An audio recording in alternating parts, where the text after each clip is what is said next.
Kapag nananalangin kayo, huwag kayong tutulad sa ginagawa ng mga pakitang tao.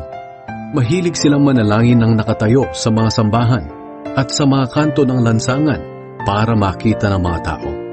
At kapag nananalangin kayo, huwag kayong gumamit ng maraming salita na wala namang kabuluhan tulad ng ginagawa ng mga taong hindi kumikilala sa Diyos. Akala nila ay sasagutin sila ng Diyos kung mahaba ang kanilang panalangin.